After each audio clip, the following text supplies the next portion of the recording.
যে মরিয়মের জন্য বেমৌসুমি ফল ফলাদির বন্দোবস্ত করেছ, সেই মরিয়মের মেহরাবের মধ্যে দাঁড়িয়ে আমি তোমার দরবারে ফরিয়াদ করছি।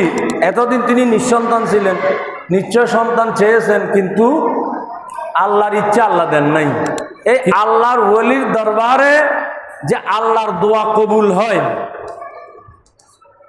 এই আলোচনায় পেশ করছি কোরআন শরীফ থেকে।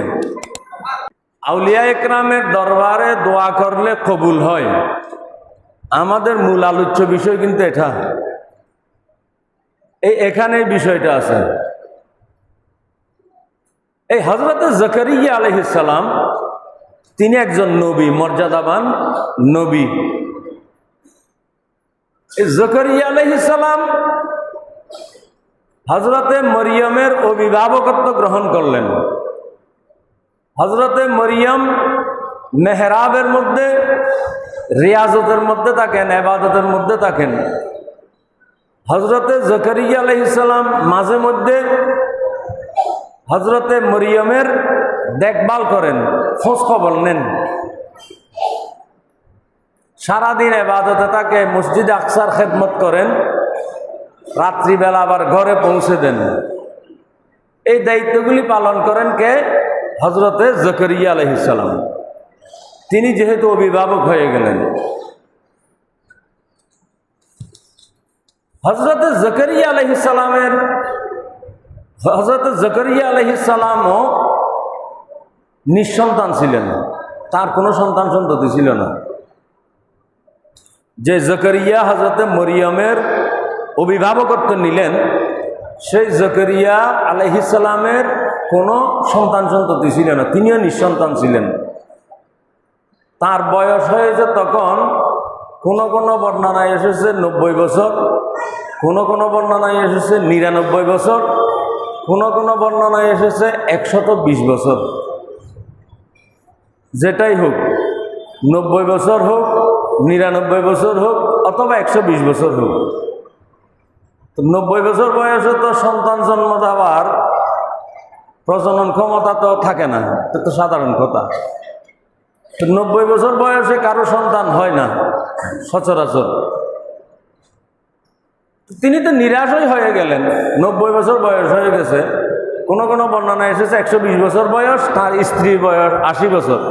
তো স্বামীর বয়স 120, স্ত্রীর বয়স 180। এই বয়সে তার সন্তান পাওয়ার সুযোগ নেই। সন্তানের আশা করাটাও কি এক ধরনের দুরাশা। তো তারা আশা ছেড়ে দিয়েছেন, তারা কোনো সন্তান সন্ততি পাবেন না, বয়সও হয়ে গেছে, নিঃসন্তান থাকবেন আর কি, আল্লাহর ইচ্ছা। এই অবস্থায় হযরতে জাকারিয়া আলাইহিস সালাম ওই যে হযরতে মরিয়মের দেখভাল করেন। কোন এক সময় হযরতে মরিয়মের হুজরায় ঢুকলেন, মেহরাবের মধ্যে।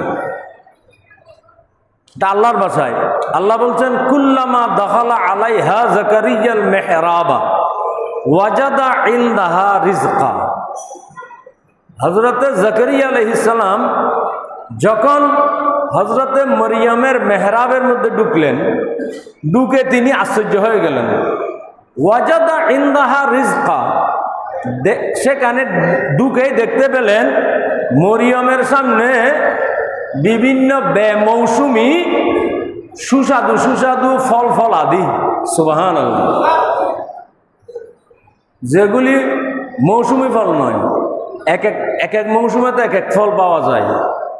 সব ফল তো সবসময় পাওয়া যায় না, কিছু ফল আছে সবসময় পাওয়া যায়, যেমন কলা, এটা 12 মাস পাওয়া যায়। কিন্তু আম সবসময় পাওয়া যায় না। আমের একটা মৌসুম আছে, কাঁঠালের একটা মৌসুম আছে, আনারসের একটা মৌসুম আছে। কিন্তু এখানে দেখতে পেলেন মরিয়ম আলাইহিস সালামের ঘরে মেহরাবের মধ্যে ঢুকে জাকারিয়া আলাইহিস সালাম দেখলেন বেমৌসুমি অনেক সুস্বাদু সুস্বাদু খাবার এবং ফল ফলাদি, সুবহানাল্লাহ। এটা দেখে তো আশ্চর্য হয়ে গেলেন, কিরম মরিয়ম, এগুলি তুমি কোথায় পেলে? তোমার জন্য আমিও এগুলি ব্যবস্থা করি নাই, আমিও পৌঁছাই নাই, কিন্তু তোমার কাছে এই বেমৌসুমি ফলগুলি কোত্থেকে আসলো? তো তিনি জিজ্ঞাসা করলেন, ক্বালা ইয়া মারইয়াম আন্না লাকি হাযা, তোমার জন্য এগুলি কে জোগাড় করে দিয়েছেন? এগুলি কোত্থেকে পেয়েছো তুমি? হযরতে মরিয়ম জবাব দিলেন, ক্বালা হুয়া মিন ইনদিল্লাহ। এই যে নিয়ামতগুলি আপনি দেখতে পাচ্ছেন, এগুলি আল্লাহর পক্ষ থেকে দান করা হয়েছে। সুবহানাল্লাহ। ইন্নাল্লাহা ইয়ারযুকু মান ইয়াশাউ বিগাইরি হিসাব। আল্লাহ যাকে ইচ্ছা করেন বেহিসাব, হিসাব ছাড়া আল্লাহ রিজিক দান করেন। সুবহানাল্লাহ। এটা মরিয়ম আলাইহিস সালাম এই জবাব দিলেন।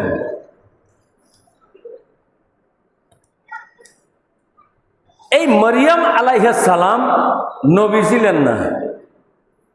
মরিয়ম আলাইহিস সালাম হযরতে ঈসা আলাইহিস সালামের আম্মা জান, একজন ওলিয়া ছিলেন, মহিলা ওলি, আল্লাহর নেককার একজন বান্দি। এই আল্লাহর নেককার একজন ওলিয়ার মেহরাবের মধ্যে যখন হযরতে জকরিয়া একজন নবী হয়ে যখন দেখতে পেলেন তার মেহরাবের মধ্যে বেমৌসুমী অজস্র ফল আদি খাবার, তিনি আশ্চর্য হলেন। তখনই তিনি কোরআন শরীফের ভাষা হুনালিকা দাআ যাকারিয়া রাব্বাহু ক্বালা রব্বি হাবলি মিন লাদুনকা যুররিয়াতান তাইয়্যিবাতান ইন্নাকা সামিউদ দুআ। জাকারিয়া আলাইহিস সালাম মরিয়ম আলাইহিস সালামের মেহরাবের মধ্যে যখন বেমৌসুমী এই ফল আদি দেখলেন, সেই মেহরাবের মধ্যে হুনালিকা, আল্লাহ বলছেন হুনালিকা দাআ যাকারিয়া রাব্বাহু, সেই মরিয়মের মেহরাবের ভিতরে দাঁড়িয়ে আল্লাহর দরবারে হাত তুলে ফরিয়াদ করলেন, রব্বুল আলামিন, তোমার কাছে তো অসম্ভব বলে কিছুই নাই। তুমি এই মরিয়মকে কোনো মাধ্যম ছাড়া বেমৌসুমী যে ফল আদির বন্দোবস্ত করতে করেছ। আমি জাকারিয়ার বয়স 120 বছর হলে কি হবে? সাধারণভাবে 120 বছরের সন্তান সন্ততি পাওয়া যায় না, হয় না। কিন্তু আল্লাহ তোমার কুদরতের মধ্যে অসম্ভব বলে কিছুই নাই। যে মরিয়মকে তুমি ভালোবেসে, যে মরিয়মের জন্য বেমৌসুমী ফল আদির বন্দোবস্ত করেছ, সেই মরিয়মের মেহরাবের মধ্যে দাঁড়িয়ে আমি তোমার দরবারে ফরিয়াদ করছি, রব্বুল আলামিন, আমাকে তুমি তোমার পক্ষ হতে একটা নেক সন্তান দান করো। সুবহানাল্লাহ। জাকারিয়া আলাইহিস সালাম 120 বছর নিঃসন্তান ছিলেন। 120 বছরও নিশ্চয় জাকারিয়া আলাইহিস সালাম আল্লাহর কাছে সন্তান সন্ততি চেয়েছেন। আল্লাহর ইচ্ছা, আল্লাহ সন্তান দেন নাই। কিন্তু এই মুহূর্তে মরিয়ম আলাইহিস সালাম, যিনি আল্লাহর একজন ওলিয়া, মহিলা ওলি, সেই ওলির দরবারে যখন বেমৌসুমী ফল আদি দেখলেন, সেই ওলিয়ার দরবারের মধ্যে হুনালিকা, সেখানেই দাঁড়িয়ে তিনি আল্লাহর দরবারে ফরিয়াদ করলেন 120 বছর বয়সে, আল্লাহ তুমি আমাকে একটা সন্তান দান করো। এই আল্লাহর ওলির দরবারে যে আল্লাহর দোয়া কবুল হয়, এই আলোচনায় পেশ করছি কোরআন শরীফ থেকে। জাকারিয়া আলাইহিস সালাম যখন এই মরিয়ম আলাইহিস সালামের মেহরাবের মধ্যে আল্লাহর কাছে সন্তান চাইলেন, আল্লাহর পক্ষ থেকে জবাব দেওয়া হলো না, হে জাকারিয়া, তুমি কিভাবে সন্তান পাবে? তোমার বয়স হয়ে গেছে 120 বছর, এই বয়সে তো প্রজনন ক্ষমতাও থাকে না, সন্তান পাওয়ারও সুযোগ নাই। আল্লাহ এই জবাব দিলেন না। আল্লাহ কি জবাব দিলেন? কোরআন শরীফের কথা। হযরতে জাকারিয়া যখন আল্লাহর দরবারে ফরিয়াদ করলেন, আল্লাহ তাআলা এর ফেরেশতা পাঠিয়ে দিলেন জাকারিয়া আলাইহিস সালামের কাছে। ফেরেশতা এসে ফানাদাতুল মালাইকাতু ওয়া হুয়া কায়িমুন ইউসাল্লি ফিল মিহরাবে, আল্লাহর ফেরেশতারা এসে জাকারিয়া আলাইহিস সালাম যখন নামাজে দণ্ডায়মান ছিলেন, এই অবস্থায় আল্লাহর ফেরেশতারা জাকারিয়া আলাইহিস সালামকে ডাক দিয়ে বললেন, ফানাদাতুল মালাইকাতু ওয়া হুয়া কায়িমুন ইউসাল্লি ফিল মিহরাবি আন্নাল্লাহা ইউবাশশিরুকা বিয়াহইয়া। হে জাকারিয়া আলাইহিস সালাম, আমরা আল্লাহর পক্ষ থেকে আপনার জন্য একটা সুসন্তানের সুসংবাদ নিয়ে এসেছি। সুবহানাল্লাহ। শুধু একটা নেক সন্তানের সুসংবাদ নিয়ে আসলো তাই নয়, আল্লাহর পক্ষ থেকে সেই সুসন্তানের নামও আল্লাহ পাঠিয়ে দিয়েছেন ফেরেশতাদের মাধ্যমে। ফেরেশতারা বললেন, ইন আন্নাল্লাহা ইউবাশশিরুকা বিয়াহইয়া মুসাদ্দিকাম বিকালিমাতিন মিনাল্লাহ। আল্লাহ বলছেন ফেরেশতাদের মাধ্যমে, হে জাকারিয়া, আল্লাহর পক্ষ থেকে তুমি সুসংবাদ গ্রহণ করো, তোমার জন্য আল্লাহ তাআলা একটা সন্তান দান করবেন, যে সন্তানের নাম হবে ইয়াহইয়া, এবং সেই সন্তানও তোমার পরবর্তী সময়ে নবী হবেন। সুবহানাল্লাহ। এখন এই আমাদের আলোচ্য বিষয়, আল্লাহর ওলিদের দরবারে দোয়া করলে সেই দোয়া কবুল হওয়ার সম্ভাবনা বেশি। আমরা এই বিশ্বাস নিয়েই আউলিয়া একরামের দরবারে গিয়ে আল্লাহর কাছে ফরিয়াদ করি। হযরতে জাকারিয়া আলাইহিস সালাম একজন নবী। 120 বছর বয়স পর্যন্ত তিনি কোনো সন্ততি পাননি। কিন্তু মরিয়ম আলাইহিস সালাম একজন ওলিয়া, মহিলা ওলি। তার কাছে যখন তিনি কিছু বেমৌসুমি ফল দেখতে পেলেন, তার দরবারেই সেখানেই তিনি আল্লাহর কাছে একটা সন্তানের দোয়া করলেন।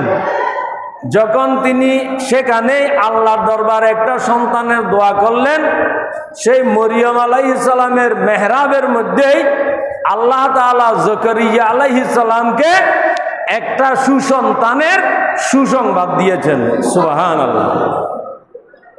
তাহলে কোরআন শরীফের এই আয়াতের মাধ্যমে বোঝা যাচ্ছে, আল্লাহর ওলির দরবারে বসে যখন আল্লাহর কাছে দোয়া করা হয়, সেই দোয়া আল্লাহ কবুল করেন। সুবহানাল্লাহ। যে দোয়া ইতপূর্বে জাকারিয়া আলাইহিস সালামের কবুল হয় নাই।